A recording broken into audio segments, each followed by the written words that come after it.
report as pride and dignity stop the New World Order. Welcome to Panwo TV. Well, the second speaker at Dreaming Sources unfortunately could not be with us. She couldn't actually get there physically. But thanks to the wonders of modern technology and a little bit of help from Neil Geddes Ward, we managed to get her on to the conference via Skype.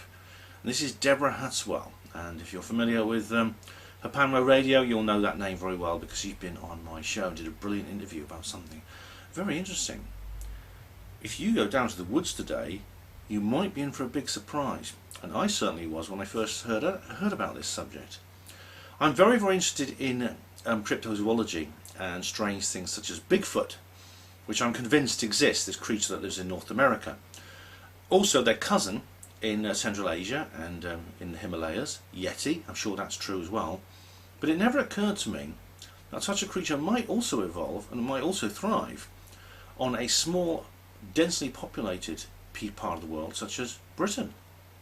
But it turns out there are reports of Bigfoot-like creatures from this very country I'm in now. I tell you what, the countryside will never ever look the same to me as it did beforehand. As weird as this might sound, there is evidence for it. I first came across this with Charmaine Fraser, if you remember from my Scottish paranormal conference video.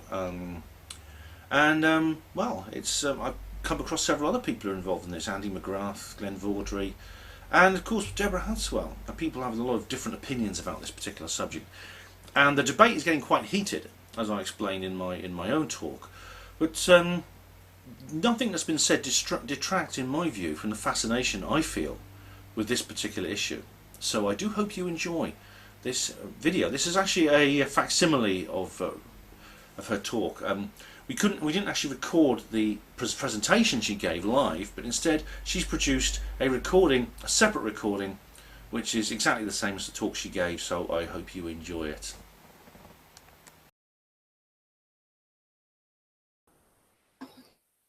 Hello everybody and welcome back.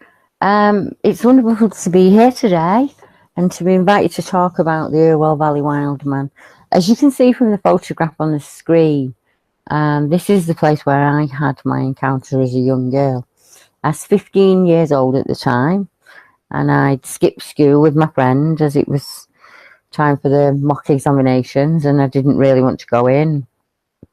So we decided that we would go to the side of this house here, and that's what we were doing. We were there and we were just doing what young girls do, giggling and rolling around and just being silly.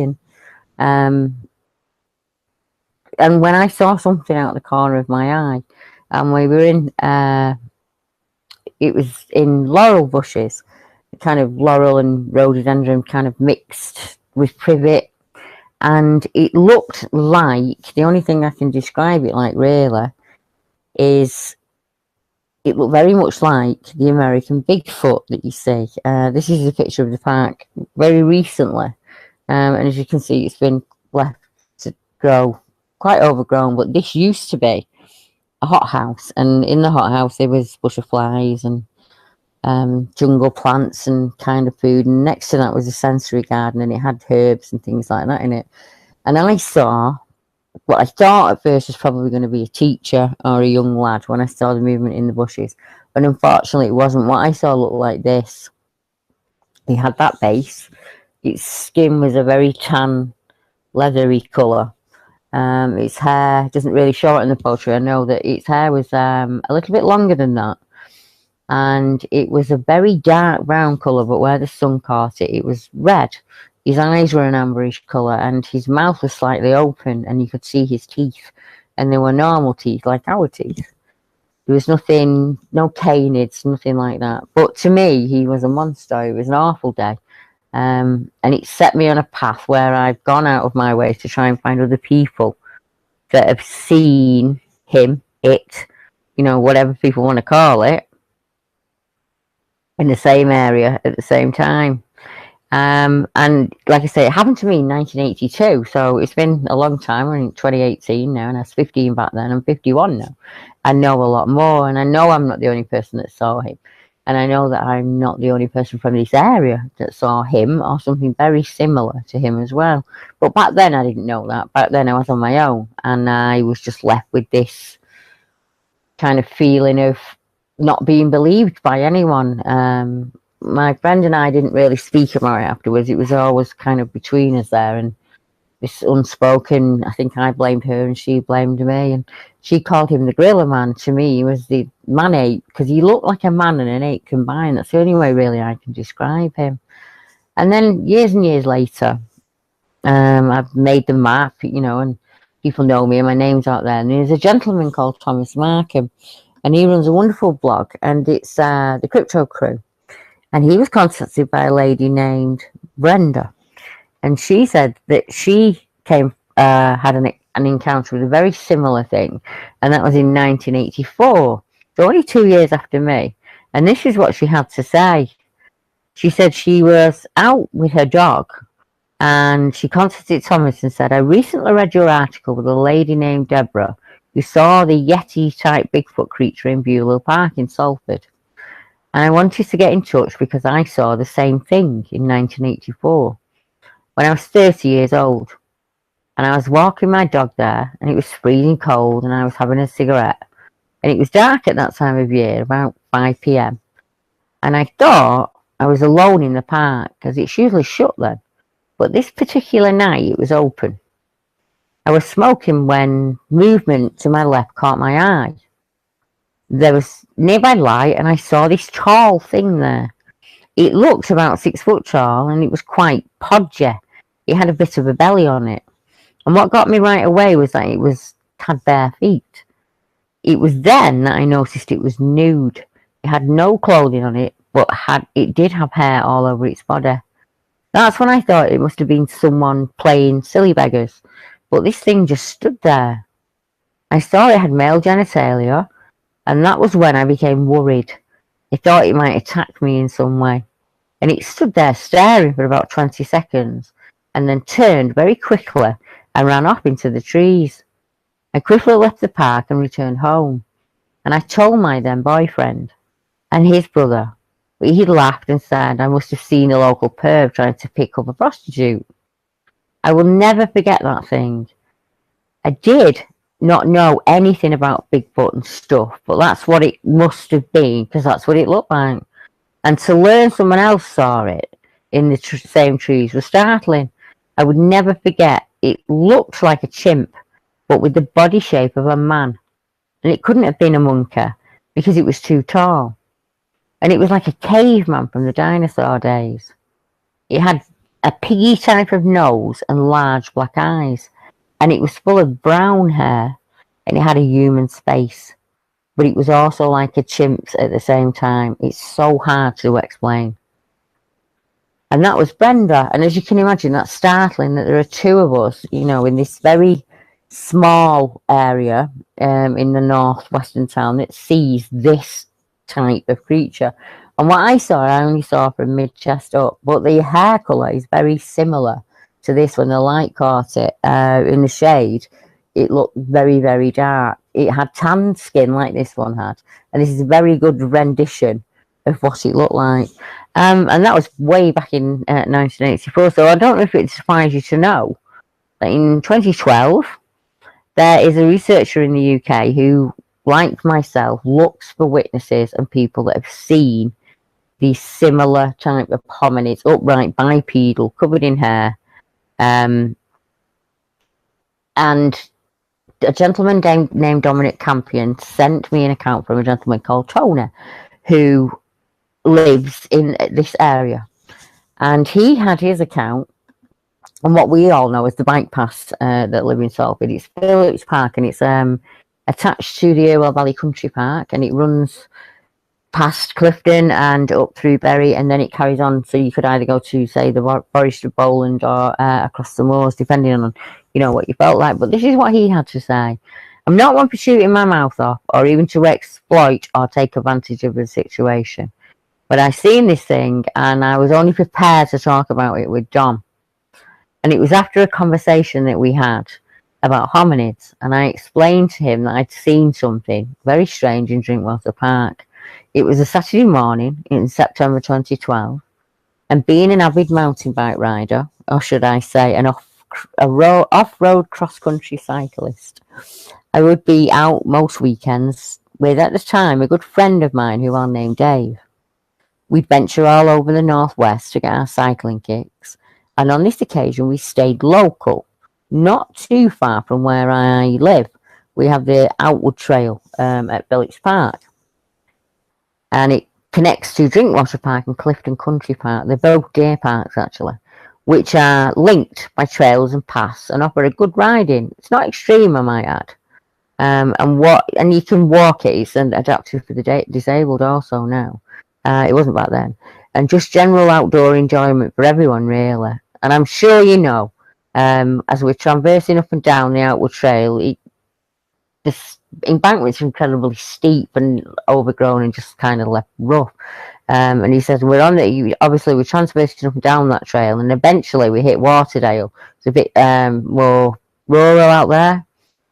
And there are a number of trails and loops in that area which come off the main track, so you can come off like the places where people normally go. And it was one of those loops off track that I had my first encounter. We were facing in the direction and start of the Outwood Trail,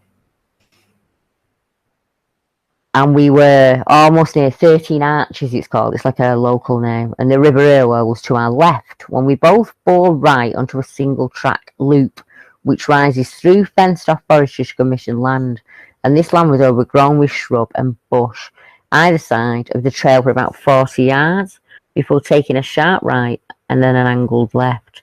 After carrying on for no more than approximately 10 yards or so, Dave, who was leading, came to a standstill. I slowed down, stopping just behind Dave, and I noticed something in the corner of my right eye. I immediately looked to my right and saw what I can best describe as a very large creature, maybe 20 yards away. And I'm not going to get into the realms of what it wasn't. I would rather just say what I actually saw. It was brown in colour, not dark, but a light tan. And although it wasn't square on to me, its head sat on very thick, broad set of shoulders with no neck, and I couldn't make out any facial detail due to specifics of its dark complexion. It was leaning forward on long arms, not too dissimilar to the stance of a gorilla, and I could see the top of its legs and muscular thighs above the undergrowth. This all happened in the space of maybe 4 seconds before it rose slightly on its feet before bounding off in one movement to its right into a thick tree cover. I estimate this thing was easily 7 to 8 feet tall, maybe more in height. I turned to Dave, who was fiddling with his bike, and quickly asked, "Did you see that?" Dave shrugged and said, "Did I see what?" I hesitated and thought if I actually told him what I'd seen, he'd just take the Michael, and that wasn't something I was prepared to go through for anyone at any price. So I just answered, "Oh, it must have been a deer," which he again just shrugged off and thought nothing of it, as the area's full of deer and they're regularly spotted. So we carried on our way and no more was said about it. By the time I got home, my mind was racing. I know what I saw, but I don't know what to think, or I didn't know who to tell, or anything for that matter. I just decided to keep it locked down and not let it fester on my mind and just put it out of my head. And 2 weeks later, as bizarre as it sounded, it happened again. I was alone this time around, and I was cycling in the same area, but heading towards Dam's Head Lodge, when I stopped to remove some annoying bits and pieces that had gotten caught up in the bike chain set. I was immediately overcome with an uncomfortable, heightened sense of being watched. Approximately 40 yards to my left was a very large bipedal creature. This thing was standing, listening to its left from behind a tree, staring in my direction before disappearing after a few seconds behind the same tree and undergrowth. It was exactly the same colour, and I estimate its dimensions were the same as the last encounter. I couldn't believe what I was seeing again, and I still can't believe it to this day. This time around, I got straight back on my bike and I sped out of there as quickly as I could. And it's only now, as a result of some heavy prompting from Dominic, that I've decided to share my experiences. I'm not one for fictional storytelling, as the last time I put pen to paper I was in school uniform. But I do hope that this might prompt more people to come forward. And that would be all the better in my opinion. And I understand where Tony's coming from there, because it's amazing when you get validation. Like for me, I had to wait about 30 years until Brenda came forward. But each one of these witnesses that comes forward on the Irwell Bella is obviously added validation. And Tony wasn't the only one. It wasn't too long later, in 2016, that a lady got in touch with me. And she said she was looking for somewhere to report something that she'd seen. She'd report this experience. And when I saw your site and the witness statements, I thought you would want to hear about the strange beast my husband saw last month on the 16th of July 2016. He was golfing at the Ellesmere Golf Course in Worsley. While doing the round, he was on the side of the course where the trees separate the course from the East Lancashire Road. And while he and his friend were playing, they noticed something walking along the edge of the tree line. They thought for a moment it was another golfer. But after about 10 minutes, they became aware that this thing was walking with them. And they got the impression that it was stalking or shadowing them in some way. They looked closer and saw that wherever it was, this thing they were looking at was very tall, around about 7 feet in height. It was hairy all over the body, and it was human-shaped.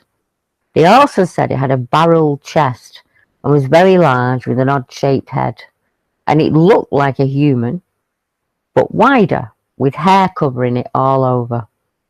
The way it leaned forward, they felt that it was either very old or in some sort of pain or had an infliction.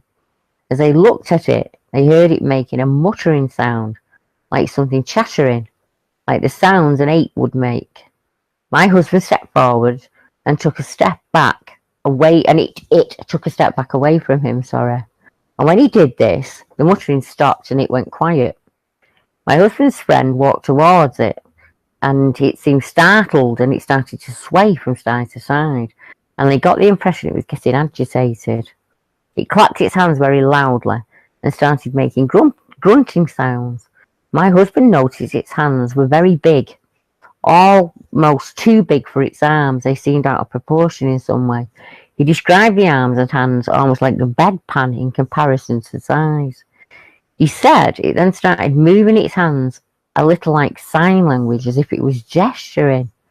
Then suddenly they heard a loud wailing coming from another part of the trees, and at that moment the creature turned and ran away, again making this odd grunting sound.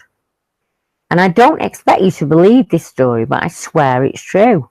My husband and his friend, they're both rational men, but John was as white as a sheet when he came home, and he's played golf around these parts for years and years. So to see this was just shocking for him. He was so shaken up, I thought at first he had come across some trouble, or neither from the estate. And when he explained what had happened, I believed everything he said. I had to make him a sweet drink of tea to calm him down. And that's an incredibly strange account, isn't it, when you think about it? What this gentleman saw was upright, very similar to what myself and Brenda and Tony saw, completely hair covered. Once again, it's on the Irwell route, and it's ordinary people, going about ordinary things, just either on the bikes or they're walking around, and they've got the dog, just everything that you expect. And then it happened again in 2017, which is, is quite unusual. And as you heard me mention before, there is a place called Drinkwater Park in Salford, and it's on mining land. The old Agecroft pit is there. And there used to be a huge racecourse down there, and then all that's gone now. So there's been lots of replanting, lots of rewilding. It's on the floodplain. But if you follow the path of the Irwell very carefully, it takes you all the way up to Holcombe Moor. And we have accounts all along the Irwell. And it also goes all the way down to the Peak District, where we have some of our oldest accounts in the UK and very up-to-date ones as well. So Drinkwater Park is, once again, it's an area that people fish. There's lots of wild foods there. It's what I call a green corridor. It's like the Lee Valley in Oxfordshire, and the other Lee Valley in Epping. It's most of the cities and towns in the UK have a river that runs through them with lots of small streams and tributaries coming off that. And it's in kind of in the greenbelt areas that people are seeing these kind of creatures. And Drinkwater Park's just like that. It's on the Kersal Vale. And there's accounts going back of, running figures back to the 1500s. I was put down to Black Douglas, he's called down there. An urban myth, the Black Douglas owls. And Drinkwater Park, as you can see from the picture, there's lots of little narrow paths, but you can go off path. It's quite a nice area to be. And this gentleman says, there's an area close to my home along the River Irwell that I feel is important, maybe, in the urban jungle of northwest Britain. And it's tucked away unseen. And there are many little pockets of unused land, thick with shrubs and trees. And it's left to nature and seldom visited, really. People don't take advantage of it. And as I said, we call these the green corridor areas. And the gentleman said, I was on the Irwell route today. And it was a nice spring morning, so I figured I'd take my son for a walk, as we'd been cooped up with all the horrible weather. And now is a good time as any chance to walk. The land down there is on a floodplain, and it's very wet, as it had been raining for the past 48 hours solid. The Irwell was running pretty high, and at that point, but I'd had a busy day in town, and I just needed to clear my head. So I set off with my young son for an hour's peace and quiet. We have a regular route, and we use the path to get in. And then we normally walk off path in the woodland there. We were out for a while in the rain, just enjoying the day, when I noticed out of the corner of my eye a grey figure, and it was up on the bank opposite where I was now standing. I only saw it for a split second, and then it was gone. Whatever this thing was all one colour, a grey colour, moving very quickly away from us. And I was a bit shaken up, trying to work out who that could have been, up there across the cleared field. I was nervous, but I made my way over to where it had been standing and saw, to my shock, there was a ditch, and that the figure must have been 8 foot tall for me to have seen him from my position. As I went to point this ditch out to my son, there was a high, loud wail, and the crows sat up in unison above us. Pardon me, I'm full of blue. And they were alarming and cawing. My son asked me if I had seen a figure, as he said he had seen one too. But on comparing notes, I realised the figure he had seen was darker in colour and much smaller than the very wide, tall thing I had seen. Did he see the smaller one because they were on a similar eye level? I'm not sure. The crows were still making a ruckus, and I was a bit unnerved at seeing something so unusual. And I figured it was time to go, and we set off back to the car. Not scared, but a little confused. And my adrenaline was rushing. The area itself was off the canal and very wooded, and I found a spot within the trees where there was a circle of pine trees, and in the middle was an oak tree. It just felt like a significant place down there. And to be honest, I wasn't scared. Whatever happened that day, we really found a bit uplifting. And I will be returning. And I will be going back. And this gentleman describes a grey creature. So very, not the same as the one I saw and the other people saw. So he describes it as almost grey. But the young lad that was with him saw a darker creature that wasn't that tall. And then you're thinking, well, that's just Salford. So there's just this, little list of accounts around Salford. There's clearly an escape tape or all valuable, theories that something's got out, or it's maybe a homeless man, or it's something that we're seeing a mistaking with fear. But we all seem to be describing a creature that's hairy. You've got the hair-covered creature that's ape and simian-like, and it looks like a man and a caveman combined, and it's completely covered in hair, and it has human features. Male genitalia is mentioned, this very long arms and big hands, thick muscular legs. You have the stance like a gorilla, as it stands there. And once again, this orangey red hair is reported. So we're talking about different individuals. At least we have brown hair, reddish coloured hair, grey hair, as we said, very dark brown hair, as Jade's husband saw. So very similar kind of description, but it's not the same description. So it's clearly more than one individual, shall we say. We'll use the word individual. So we'll just randomly pick another area now, and we'll think, well, yeah, you're seeing them there, but there must be a reasonable explanation for it, isn't there? And then I found a lady, and she said she was in the Forest of Bowland, as most of you will know up there, and it's not too far from the top of the Irwell, and there are other accounts around it. And she says, I was on a rambling holiday with my husband, and we wanted to walk the Dunstan Bridge Tramper Trail, and we were just passing the old working man's club near the start, when I was startled to see a tall, hairy man running to the wood line. And I don't mean man-sized tall. I mean huge, like a half man, half ape. And I was so startled, we returned to the car. When asked, the eyewitness supplied these details. He ran from the small hedgerow near the heavier woods, and I saw his side profile. He was a man with huge shoulders and thick legs, with hair like a monkey. And then we'll pop down to Sherwood, one of our oldest ones, most of you know. And down there we have a lady, and she's coming along the Worksop Road. Most of you live in that area will recognise that road. And it's one of the first accounts I took actually through Facebook, because I've always collected accounts from the witnesses and mapped them so I know that where these accounts are happening. And this lady's name was Kerry, and she said, I wish to report something that I saw when I was driving close to Nottingham a few nights ago, and this was reported in 2013. And I think if I remember rightly, it was November. I know you don't have Sherwood Forest on your webpage, but I didn't know who else to contact, as there isn't anyone else I feel I can speak to, or, who would hear me out, really. So I'm a normal everyday woman, and I travel this road often, and I saw something that I cannot quite believe. I was heading home to Cookney from work, and I was driving along the Worksop Road.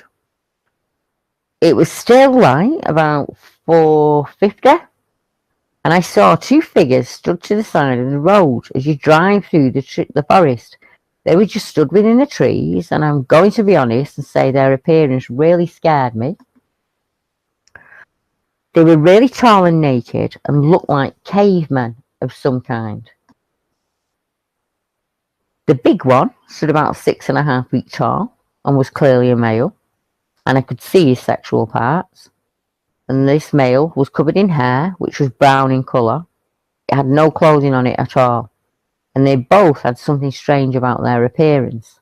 They had weird-shaped heads, like deformed skull, very apish, almost like a chimp looking.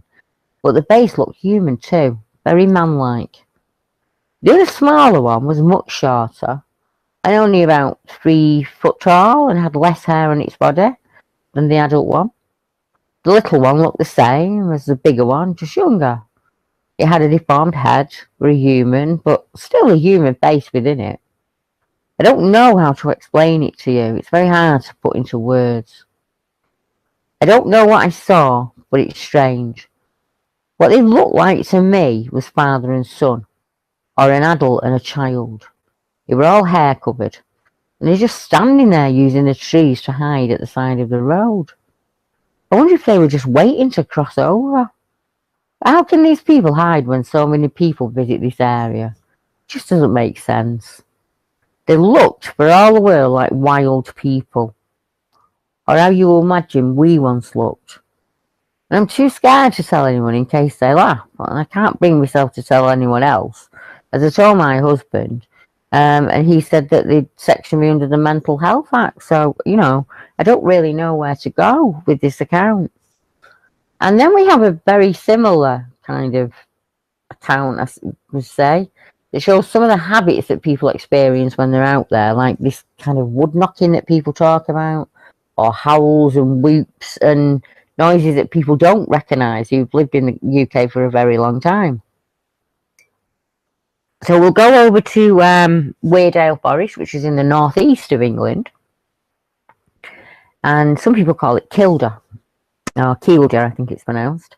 And this happened in 2011, and it was September, and there was a group up there from Bishop Auckland, and they are a paranormal group. They like to do EVP sessions and hobby boxes and that kind of thing.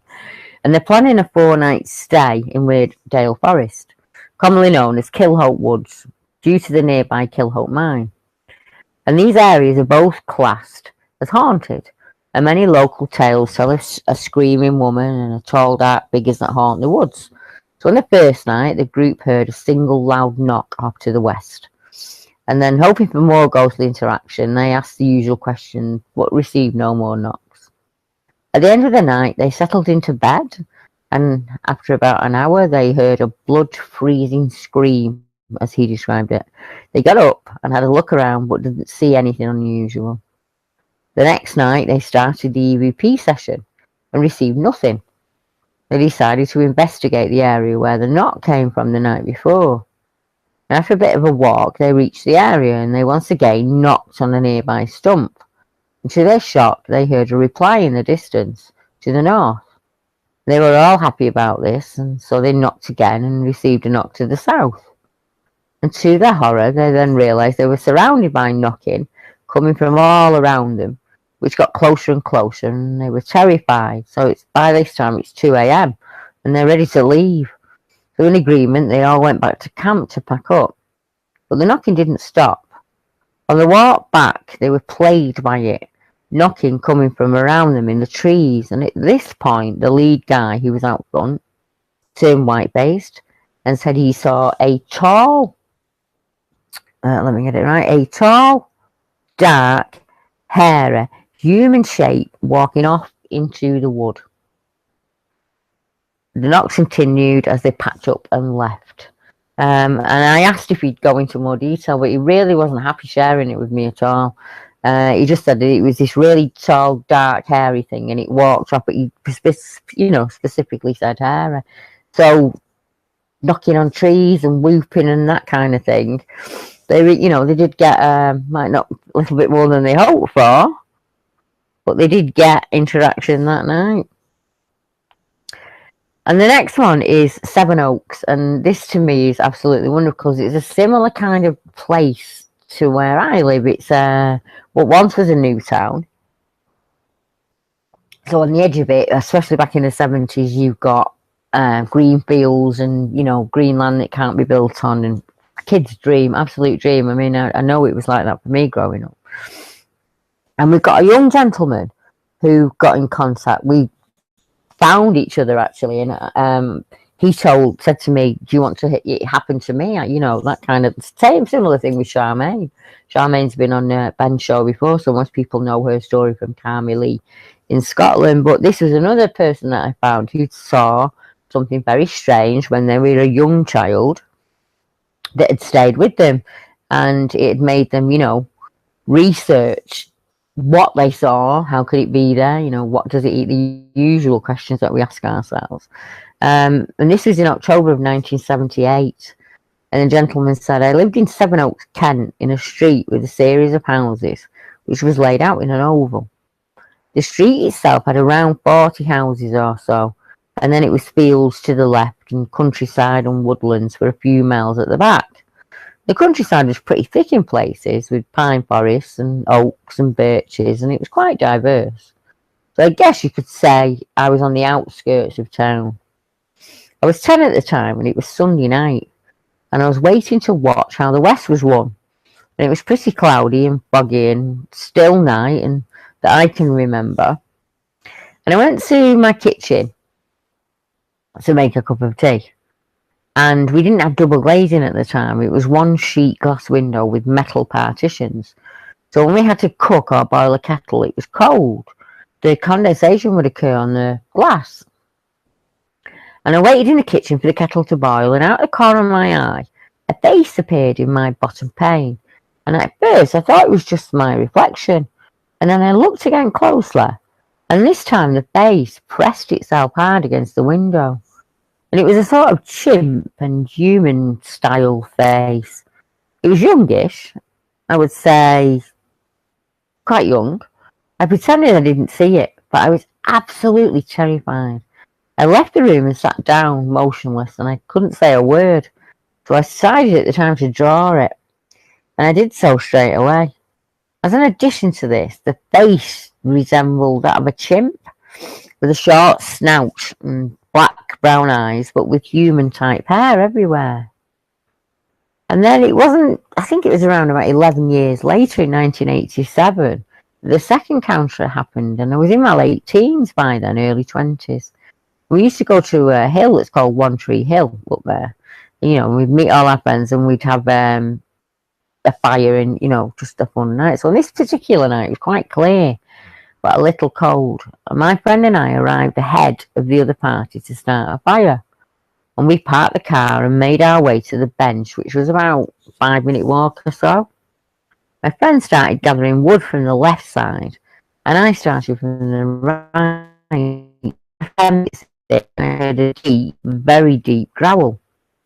I dismissed it as a cow or a sheep from the valley below. But then a couple of minutes later, I heard it again, and this time deeper and more defined. Wherever it was on my side, and it was coming my way, it had a real depth to it. It gave the impression that it was something of a significant size. I placed my firewood on the fire, and at the same time, my friend joined me. And just as we did so, the grunt sounded again. And it was coming from another part of the tree line. And my friend said, "Run." And as I ran, I looked back and I caught sight of what looked like a bipedal creature. And its face was illuminated in the tree line, and it was huge. Now, the next day, less than 1.5 miles away from the area, a lorry driver driving through a remote road said he had nearly hit an orangutan at 6:30 a.m. in the morning, and the driver stated that it was orangey red in colour. This made the local newspaper that same week, and I just stayed silent and didn't tell anybody. And it seems to be that wherever we go in the countryside, anywhere in the UK, whether it be close to towns or the middle of nowhere, there are accounts of these tall, hairy, bipedal creatures. So now we'll go to Swannington, to Grace Jupira. Most people will know that. And this witness is called Emma Adam. And she said, "I want to report something that happened to me and my sister a few years ago now in 2013. We still don't know to this day what we saw, and I don't have a name for it, and nothing on Google is matching up with it at all. We were driving along Limby Hall Lane in Swannington in Leicestershire, and this is just part of the Priory area. And we decided on this route as it was new for us, and we wanted to walk the dogs somewhere different for a change. And my sister and I, she lived in Eastwood, Nottingham at the time, so she came over and slept at mine at Whittock. And we were out on the lane, and it was getting darkish, but there was still plenty enough light to walk the two dogs. And I would say it was roughly around February, about 11 p.m. And my sister was the driver, and I was a passenger, and our dogs were in the back. And we went down the lane. A man came out from the fields with 3 dogs and crossed the road into the woods to the side. And we thought nothing of it. And we stopped the car to let them pass, as it's a single road and you can't turn your car around until you reach the rest stops, which we call pull-ins. As the man passed us, we went a few pull-ins along the road, but it still wasn't wide enough to turn the car. And we decided to just keep going until we could turn around safely and head back. So we carried on along Limby Hall Lane for some time, and then in the distance, and in the light from the car headlights, we could see something was walking across the road, and it was walking quite strangely. It was very tall, and I would say at least 7 to 8 feet tall, and it looked injured as it walked across the road slowly with a limp and an arched back. It was very wide and all black, and as the headlight didn't reach it properly, we couldn't get a really good look at the face. And I said to my sister, "Stop the car. What the is that?" And she said, "I've no idea." And she pressed her horn, and to our horror, this thing stopped in the middle of the road, and it turned and stared at the car. And I told my sister to put the main beam on, And she did this, and we were still not close enough to light all of it up.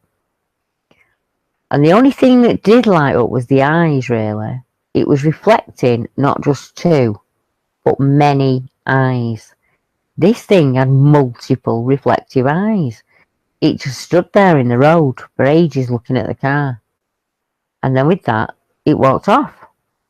And I believed it had a limp. And the way it walked, it looked like it limped into those woods and it was just gone. I mean, obviously at this point, we're both scared to death. We fenced a central locking and we couldn't turn the car around and we had to go forward towards where this thing had stood. And as we went past the point where it went into the woods, the road was pitch black and my sister floored it. Now, I'm telling people this, they don't believe you. And I don't suppose it will until it happens to them. And we Googled to find this creature, but we can't find anything that matches it at all. So, I mean, I don't really know what to say. But I have asked around, and I asked as many people as I can think of. And one girl told me that her uncle had a strange experience with something that he saw on the grass verge one night. It's almost exactly the same as mine when he tells it. But he saw it opposite Graceview Priory. He saw a crouched, dark figure. He couldn't see the face, as the figure was so hunched over with its arched back. It was coming towards him, almost heading for his car. And this was at the junction opposite the ruins. He turned left and sped off quickly towards Loughborough. And now he doesn't drive that area anymore. So, as you can see, that's a number of accounts from all across the UK. And would it surprise you to tell you that there are around 400 of these people who have seen upright, hairy, bipedal, hair-covered, man-looking apes? And they come in all names. They call people report him as the ape man, or the man ape, or the gorilla man, or the upright bear, or the human-faced wolf. Even the eight-faced shuck was one of them that came in. So, if that's okay with you, I'm going to bring it to an end now. And thank you for listening to me and listening to the witnesses' accounts. So until next time, thank you very much. Good night.